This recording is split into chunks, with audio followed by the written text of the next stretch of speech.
시사 포커스 박윤경입니다. 애청자 여러분 안녕하십니까? 9월 24일 화요일 시사 포커스 박윤경입니다. 제22회 춘천국제고음악제가 지난 토요일에 개막했습니다. 바로 그 상상 그 이상이란 주제로 마련된 이번 공연에서는 시민들이 직접 고악기들을 접할 수 있는 자리도 마련됐다고 하는데요. 춘천국제고음악제 소식 춘천국제고음악제 김재현 예술감독에게 들어보겠습니다. 이어서 소비자 시대에선 최미수 주무관이 보험료를 절약하는 방법에 대한 소비자 정보를 전합니다. 전하는 말씀 듣고 잠시 후 돌아오겠습니다. 다니엘 헤니가 선택한 캐딜락. 네, 우리나라에서 가장 오래된 고음악제 있죠. 제22회 춘천국제고음악제가 지난 토요일에 개막해서 7일 동안의 여정을 시작했습니다. 지금 국립춘천박물관과 봄내극장에서 프로그램이 진행되고 있는데요. 현장의 소식 그리고 남은 공연 이야기 들어보겠습니다. 춘천국제고음악제 김재현 예술감독입니다. 안녕하세요. 네, 안녕하세요. 네, 반갑습니다. 네. 지난해 이맘때쯤 스튜디오로 모셨었는데 이번에는 전화로 뵙게 되네요. 자, 올해 벌써 22회째가 됐습니다. 이번 춘천국제고음악제 어떤 주제로 준비를 하셨나요? 네, 저희 이번 축제는 바로 그 상상 그 이상이라는 주제로 기획해 보았는데요. 네. 그 이유는 이번 축제를 통해서 바로크 시대의 예술 간의 소통을 재현해 보기 위해서였어요. 네. 그 중세와 바로크 시대에는 문화 예술이 융합했던 시대였거든요. 네. 또 당시 연주에서는 신앙송이 함께했고 또 춤을 추기도 했으며 또 연극을 동반하는 그런 종합 예술의 공연이 무대에 올려졌었습니다. 예. 그래서 바로크 시대 이후부터 음악, 문학, 연극, 이런 무용, 이런 모든 예술 분야가 나누어진 게 너무 아쉬웠던 거죠. 네. 그래서 저는 이번 축제에 그 중세와 바로크 시대에 이루어졌던 음악뿐 아니라 여러 장르와의 협업을 통해서 네. 서로의 분야를 이해하고 또 더 많은 시너지를 창출하는 것에 중점을 두어 축제를 기획했습니다. 네. 다양한 매력에 빠질 수 있지 않을까 싶은데요. 지난 토요일 개막날의 분위기는 어땠나요? 네, 정말 감사했죠. 춘천 시민분들께서 정말 많이 찾아와 주셨고 네. 또 타 지역 여러 시민분들까지 국립춘천박물관을 가득 메우실 정도로 많이 네. 찾아오셨습니다. 예. 그래서 저희가 마련한 좌석이 있었는데 그것도 모자라서 층계 앉듯이 그런 상황까지 예. 또 굉장히 외국에서 오신 연주자 선생님들과 저희 국내 앙상블 선생님 모두 굉장히 놀라셨고요. 예. 굉장히 흡족해 하셨습니다. 네. 그리고 또 요번에 올해 두드려졌던 점 중에 하나가 관객 연령층이 예전에는 젊은 층서부터 어르신까지였는데 이번에는 굉장히 어린 그러니까 취학을 앞둔 어린아이부터 어르신까지 예. 많이 찾아오셨거든요. 예. 그런데 이제 굉장히 놀랐던 점은 저희 아이들이 정말 수준 높은 관객 매너를 보여줬어요. 그래요? 네, 그래서 외국 연주자 선생님들이 굉장히 감동을 하시면서 네. 네네. 안 그래도 여쭤보려고 그랬어요. 그 어린아이들이 좀 앉아있기 힘들어하지 않던가라고 네네. 좀 여쭤보려고 했는데. 근데 정말 그 공연 내내 정말 조용하게 그리고 와. 굉장히 집중도가 높았던 것 같아요. 네. 자, 그만큼 또 고음악에 대한 그 연령대가 좀 많이 낮아진 걸 느낄 수 있었는데요. 네. 그래서 굉장히 희망적이라고 생각합니다. 음악이. 네네. 그런데 궁금해요. 뭐 해마다 제가 여쭤보는 것 같기는 한데 네네. 우리가 클래식 음악이라고 하면은 참 오래된 기간 동안에 넓은 영역을 통틀어서 말하잖아요.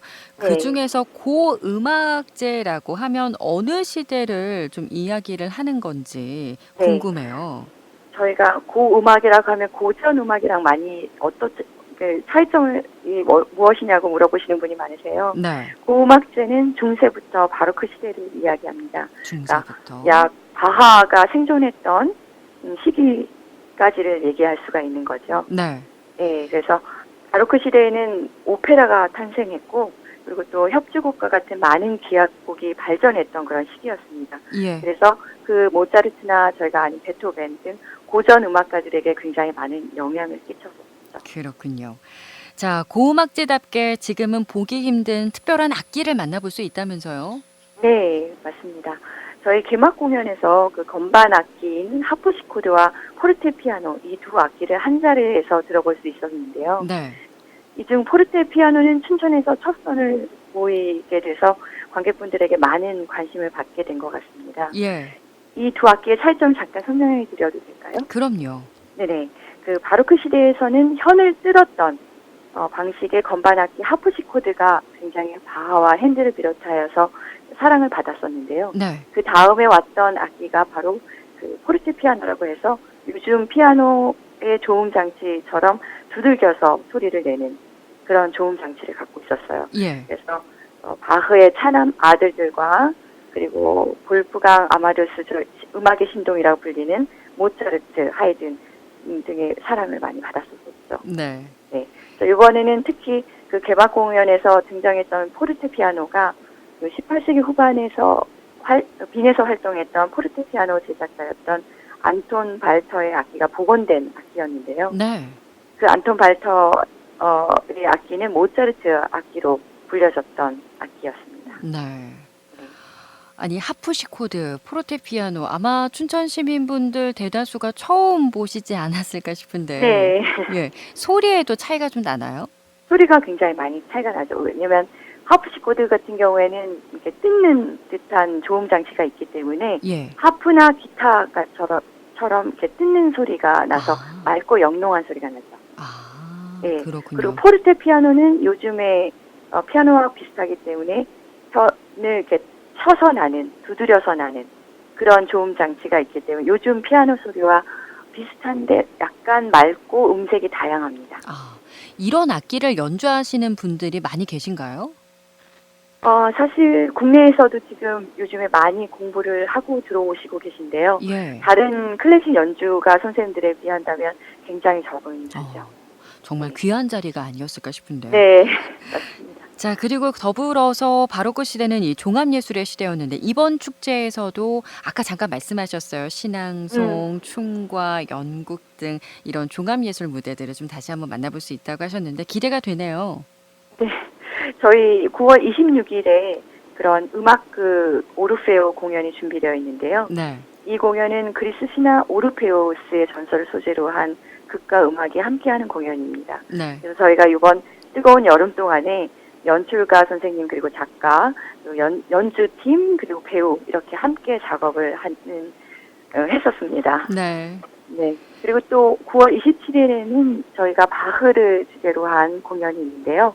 그때는 그 바흐 음악과 그리고 현대 무용이 함께 조화를 이루는 그런 공연으로 준비가 되어 있습니다. 예. 이 두 공연 모두 아마도 관객분들의 눈과 또 네. 귀를 사로잡지 않을까 생각합니다. 혹시 이외에도 주목해 볼 만한 프로그램이나 올해 축제만의 좀 특징이 더 있을까요? 네, 아까 전에 말씀드렸던 개막 공연에 이제 포르테피아노를 보셨던 거 하고요. 그리고 저희 또 추천드리고 싶은 거는 수요일 날에 공연을 하시는 일본 선생님들이 오시는데요. 네. 18세기 런던의 음악을 들려주세요. 아, 그래서 굉장히 일본도 저희 나라처럼 고음악을 많이 사랑하는 나라시고 저희보다 한 50년 정도 전부터 시작을 하셨었어요. 와, 예. 네, 그래서 이번에 수정되신 분들은 정말 유럽과 일본에서 주목을 받으시면서 네. 많은 활동을 하시는 실력 있는 연주자들이시기 때문에 네. 많이 주목하시고 관심을 가져주셨으면 합니다. 그래요. 그리고 또 폐막에서는 저희가 신청박물관에서는 저희가 처음으로 합창단을 모시게 되는데요. 합창단이요. 네, 박솔리센 서울에서 오케스트라와 합창단이 오십니다. 예. 그래서 디바디 글로리아가 연주가 되는데 이 박물관 이 공간에서 어떻게 올릴지 저도 굉장히 기대가 됩니다. 정말 준비를 네. 많이 하셨어요. 감독님 역시 고악기인 챈발로를 전공하셨잖아요. 네. 이번 음악제에서도 혹시 연주하시나요? 저는 이번 개막 공연에서 그 모차르트 아버지 레오폴트 모차르트 곡을 짧게 연주를 했었어요. 하셨군요. 네네. 그런데 이제 제가 연주와 기획을 동시에 함께 하다 보니까 다소 어려운 점이 있어서 이번 축제는 그 한 곡으로 마무리하고 그러셨군요. 네, 조금 더 이제 관객과 공연분을 위해서 저희 출연은 좀 줄이게 되었습니다. 그래요. 네네. 아쉬움도 있으시겠어요. 자, 네. 자, 벌써 22회째를 맞이했습니다. 앞으로의 방향과 목표는 어떻게 되실까요? 네, 저희가 제가 3회째 축제를 맡고 있는데요. 네. 물론 어려운 부분도 있죠. 그렇지만 항상 도와주시고 믿어주시는 관계자 여러분과 연주자 선생님들이 계셔서 지금까지 힘을 얻고 여기까지 올 수 있었던 것 같아요. 저희 방안과 목표라기보다는 춘천국제고음악제의 방향과 목표인데요. 이미 많은 국내 분들이 춘천국제고음악제를 알고 계세요. 그래서 외국에서도 굉장히 불러달라고 하시는 연주가 단체 분들도 많으시고요. 네. 앞으로는 조금 더 다양한 국가에서 다양한 악기 연주자들의 섭외가 이루어져서 축제를 이어가고 또 이 역사 깊은 정말 22회째를 저희가 맡고 있거든요. 네. 춘천국제고음악제가 세계적인 축제 그리고 춘천시가 세계적인 문화도시로 성장하는 것이 방향이고 목표인 것 같습니다. 네. 자, 끝으로 초대 말씀해 주실까요? 네, 저희가 총 7개 공연 중에서 아직 2개밖에 끝나지 않았거든요. 남은 공연들 더 많이 기대되는 공연들이 준비되어 있습니다.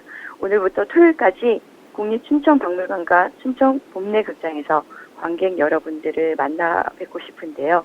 오늘 저녁은 젊고 뛰어난 연주의 실력을 갖춘 라이징 스타 연주가 있습니다.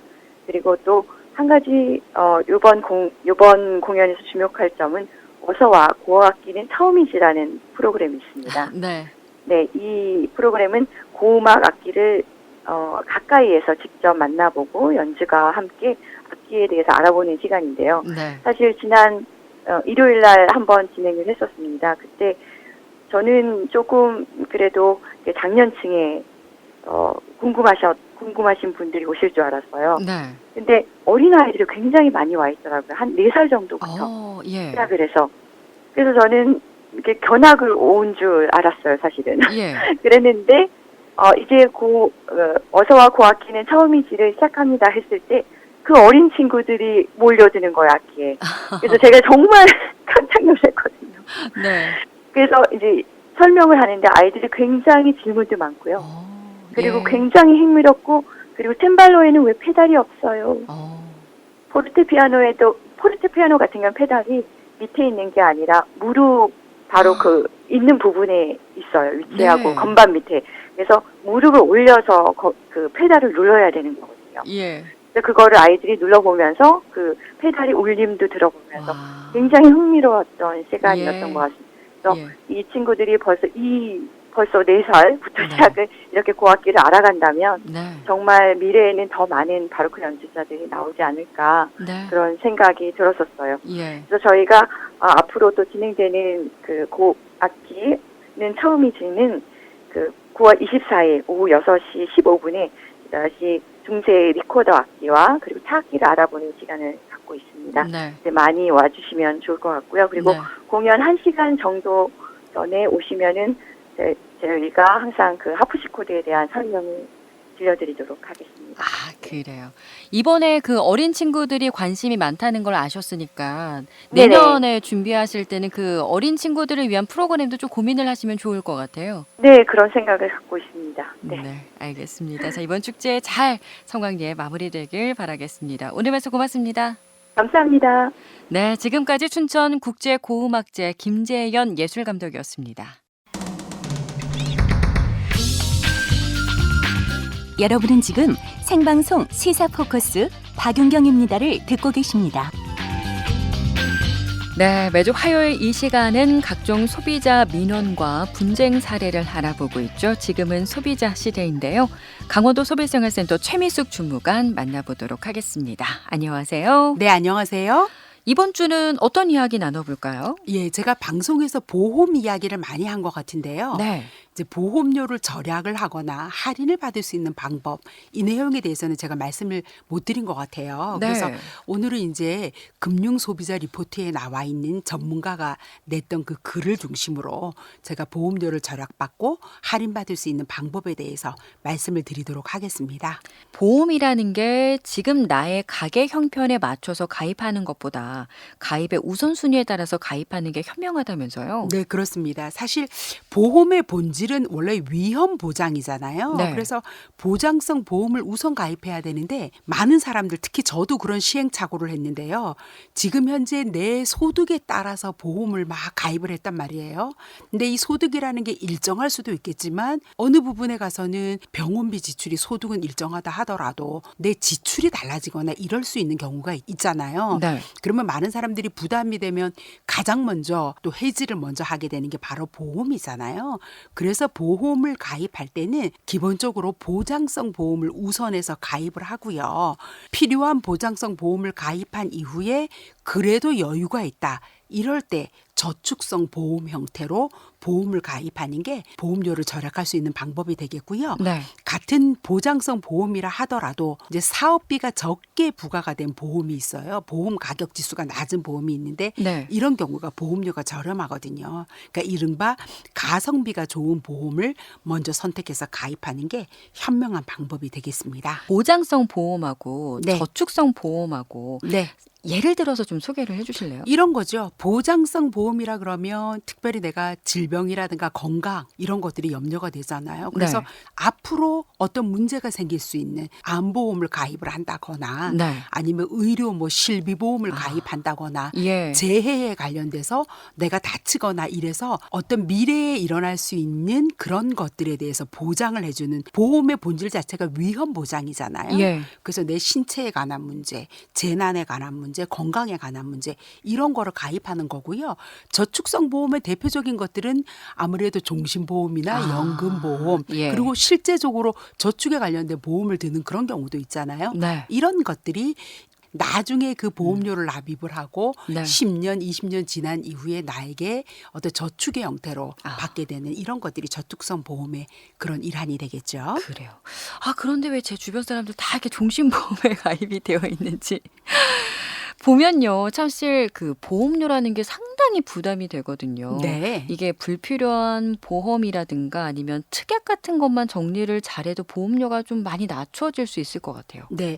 사실 이제 우리가 보험이라는 게 안면으로 가입하는 경우가 많잖아요. 네. 아시는 분을 통해서 그렇죠. 소개를 받거나 예. 뭐 요즘에 이제 인터넷으로 가입하거나 이런 경우도 있겠지만 설계사 말에 휘둘려서 여러 가지 보험과 특약을 무턱대고 가입하다 보면 보험료가 크게 되는데요. 이제 크게 증가하잖아요. 네. 뭐 입원 3일당 그 입원료 특약 같은 경우 A 보험에도 그걸 집어넣고 B 보험에도 들어놓고 네. 근데 성인이 뭐 3일 이상 그렇게 계속 입원하는 경우가 아. 그렇게 많이 생기거나 이러진 않고요. 예. 암보험 같은 경우 구체적으로 똑똑하게 가입한다 그러면 특약에 굳이 넣지 않아도 입원실에 관련되는 또 의료보장보험 같은 경우는 실비보험은 그런 게 보장이 되거든요. 그래서 네. 입원비 특약을 A보험에 가입했다 그러면 B보험에도 입원비 특약을 넣을 필요는 없거든요. 아. 그러니까 그거는 나가는 보험료에 비해서 보장받을 수 있는 내용이 별로 많지 않아요. 그래서 예. 이런 경우 특약을 잘 꼼꼼히 살펴보고 그것만 줄여도 보험료가 훨씬 줄어들게 되고요. 또 중복 가입 같은 경우 있잖아요. 네. 실비보험을 2개로 들어봐야 소용이 없는 거죠. 네. 2개 들으면 회사 2개 회사가 나에게 거기에 들어간 비용만큼 나눠서 보장을 해주기 때문에 그런 거 해야 되고요. 그리고 질병보장 특약 같은 경우는 특별히 연령이 많아질수록 보험료가 비싸지고요. 네. 요즘에는 갱신 보험 많이 들잖아요. 갱신할 때마다 보험료가 크게 오를 수가 아, 있거든요. 그러더라고요. 그래서 꼭 필요한 것만 부과해서 그렇게 가입을 해야지 보험료를 절약할 수가 있겠죠. 특약은 보면은 다 좋아 보여서. 네, 그럼요. 이것도 그리고 설계사들이라든가 예. 얘기 들어보면 아 이거 정말 필요한 것 다 같아. 필요한 것 같아요. 근데 나중에 실제로 가보면요 주보험에 구성이 되어 있는 그 상품 내용들을 잘 보게 되고요. 예. 특약이 A보험에도 3가지 특약이 들었고 B보험에도 3가지 특약이 같은 걸로 들었다. 이것처럼 어리석은 거는 없겠죠. 그래요. 네. 아니 그리고 보험료 납입 기간도 어떻게 그냥 해야 되는지 잘 모르겠어요. 네, 실제로 이렇습니다. 보장성 보험 같은 경우는 아무래도 이제 수입이 있는 경제 활동기에 맞춰서 해야 되는데 보장성 보험은 오랫동안 가입하는 게 좋아요. 아, 그래요? 예, 예를 들어서 내가 이제 암보험에 가입을 했는데 암보험에 한 달에 2만 원씩 1년을 지불을 했어요. 예. 그러고 나서 암이 발병했거든요. 그러면 1년 동안 그 집어넣은 게 24만 원의 보험료를 낸 거잖아요. 네. 그렇다 하더라도 뭐 보험 진단 받았을 때 진단금 나오거나 수술비나 이런 거 다 받을 수가 있는데 네. 혹시라도 이거를 뭐 단기간에 납부를 하겠다 그래서 뭐 3년 안에 보험료를 3년 납, 5년 납부를 해갖고 필요한 보험료를 몇백만 원을 다 집어넣었다는 말이에요. 네. 그렇다 그래서 암보험료를 더 많이 받거나 이런 거하고는 아무 상관이 없거든요. 네. 그리고 사람들이 또 어려워지게 되면 보험부터 해약을 하게 되는데 네. 이럴 경우 실제로 위험이 닥쳤을 때 보장을 못 받는 경우가 있잖아요. 네. 진짜 커피 두세 잔 가격의 값으로 한 달에 내가 일주일에 커피 한 잔만 안 먹어도 이 보험료를 낼 수 있다. 이런 생각으로 보장성 보험은 장기적으로 유지하는 게 좋아요. 그래서 예. 보장성 보험료를 단기납으로 하면 우리가 호갱님 이러고요. 혹시 보장성 보험을 아유 나는 매달 돈 내는 게 귀찮아 이래갖고 일시에 한꺼번에 납부하잖아요. 네. 이런 경우는 완전 호갱님. 아, 보험회사 그렇군요. 좋은 일 시키는 거거든요. 예. 근데 반면에 저축성 보험은 반대예요. 경제적인 여건이 허용이 된다 그러면 납입 기간을 짧게 해서 좀 수익이 많을 때 저축성 보험을 한꺼번에 딱 내는 거죠. 그러고 나면 나중에 적립금이 많아지고 아. 또 이자가 많이 가산되기 때문에 예. 저축성 보험은 단기납이 좋을지 모르지만 보장성 보험은 장기납으로 하는 게 훨씬 더 도움이 될 수 있다는 거 잘 기억하셔야 되겠습니다. 보장성 보험은 납입 기간을 좀 길게, 네. 저축성 보험은 납입 기간을 짧게 네. 하는 것이 좋을 것 같고요. 네. 그리고 위험 보장은 똑같이 받으면서도 이 보험료를 줄일 수 있는 보험료 할인 제도가 있다고요? 예, 그래서 오늘 이제 말씀을 드리려는 게 바로 보험료 할인 제도를 말씀드리려고 나왔는데요. 네. 사실은 이 보험회사마다 또 보험 상품별로 할인을 받을 수 있는 그런 게 있는지 또 할인 기준, 상품이 각각 다르거든요. 네네. 그런데 실제로 보험 가입자를 대상으로 조사를 해봤더니 할인 제도를 적극적으로 이용하고 있는 소비자가 10%가 채 안 된다는 거예요. 저 지금 처음 들었거든요. 그러니까 왜 그러냐면 보험 회사라든가 보험 설계사들이 소비자들에게 알리는데 좀 소극적인 거죠. 또 그리고 실제로 할인 제도를 모르는 설계사들도 물론 많지만 예. 할인 제도를 이용하는 고객이 많아진다 그러면 보험사 입장에서는 아무래도 보험료가 줄어들게 되고 네. 또 설계사 입장에서도 수수료가 축소되기 때문에 할인 방법을 소비자에게 잘 알려주지 않잖아요. 네. 아는 만큼 소비자가 보험료를 적게 낼 수 있는 방법도 있으니까 이제 방송 들으시고 적극적으로 활용하는 게 도움이 되겠죠. 그 중에 하나가 보험료를 자동 이체만 해도 할인이 되는군요. 예, 요거는 많이들 알고 있을 거예요. 요즘에 보험료 거의 다 자동이체 하잖아요. 그렇죠. 보장성 보험료를 미리 지정된 은행에다가 이제 자동이체를 납부하게 되면 1% 정도 할인 받을 수 있고요. 이거는 뭐 자동이체 우리가 많이 알고 있지만 전기요금 이런 것도 자동이체하면 할인되고 예. 청구서를 이메일링 서비스 받거나 이런 경우도 할인되잖아요. 예. 보험도 마찬가지로 보장성 보험 같은 경우는 자동이체를 하게 될 경우에 1% 정도 할인을 받을 수가 있고요. 또 다른 할인이 있는데 연금보험 가입하신 분들이 있잖아요. 네. 5년 이상 유지를 하게 되면 장기 유지 할인이라 그래가지고 보험료의 1% 정도 할인 받을 수 있다는 거 이런 것도 꼭 알고 계시면 도움이 되겠습니다. 저는 제 보험료가 자동이체긴 한데 할인이 되고 있는 줄은 몰랐어요. 네. 그럼 혹시 고액의 보험 계약일 경우에 할인을 받을 수 있나요? 예, 이것도 고액 보험 할인 제도라는 게 있는데요. 예. 보험료가 일정 금액 이상인 경우에는 금액별로 보험료를 할인해 주는 건데 대표적인 게 저축성 보험인데 이 저축성 보험에서 보험료가 30만 원 이상이 되잖아요. 네. 그러면 금액에 따라서 또 회사별로 1.5%에서 많게는 3%까지 할인을 받을 수가 있어요. 아, 예. 예, 저 같은 경우는 종신보험 하나 가입한 게 있는데 이게 뭐 이렇게 할인이 돼가지고 뒤에가 087원 이렇게 보험료가 나가요. 이게 네. 할인이 돼서 그렇거든요. 아. 그리고 이제 1억 원 이상의 보장성 보험에 가입할 경우에는 금액별로 2.5%에서 6%까지 최대 할인을 받을 수가 있다는 거 요것도 알고 계시면 도움이 되겠죠. 이 밖에도 또 어떤 할인 제도가 있을까요? 자녀가 2명 이상이면 다자녀 할인 제도도 있는데요. 네. 어린이 보험 가입할 때 보험료의 0.5%에서 2% 정도 할인 받을 수가 있고요. 예. 그다음에 또 또 효도 할인이라 그래가지고요. 효도 할인이요? 예, 제가 제 부모님 같은 경우 뭐 실버 보험을 제가 이제 계약자입니다. 네. 근데 피보험자 보험의 혜택을 받는 분은 저희 부모님이에요. 네. 이런 경우는 효도 할인이라 그래가지고요. 뭐 이제 부모님 나이가 50세 이상이고 이럴 경우에는 2% 내외로 보험료 할인을 받을 수가 있다는 것도 알고 계시면 되겠고요. 네. 그리고 이제 사업장을 운영하시는 분들은 5인 이상의 근로자를 고용하고 있다. 이래서 이런 회사에서 단체로 보험 가입할 경우에는 네. 단체 보험 할인. 뭐 저는 이제 저희 회사에서 단체 보험 들은 거 있거든요. 예, 이런 혜택들이 있는 거는 아마 사업하시는 분들은 많이 알고 계시리라고 생각이 되니까요. 네. 내가 지금 가입한 보험 한번 꺼내놓고 여기에서 좀 할인 받을 수 있는 게 뭐가 있는지 네. 또 처음 가입하는 분들은 할인 제도를 이용할 수 있는 게 뭐가 있는지 잘 알아보시고 그런 또 소비자의 권리를 누리시기를 바랍니다. 보험료를 좀 할인받을 수 있는 방법까지 오늘 구체적으로 말씀 나눠봤습니다. 고맙습니다. 네, 감사합니다. 네, 지금까지 강원도 소비생활센터 최밀숙 주무관과 말씀 나눠봤습니다.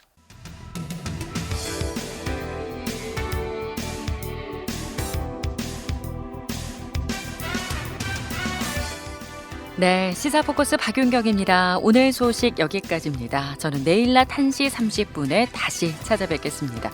애청자 여러분 고맙습니다.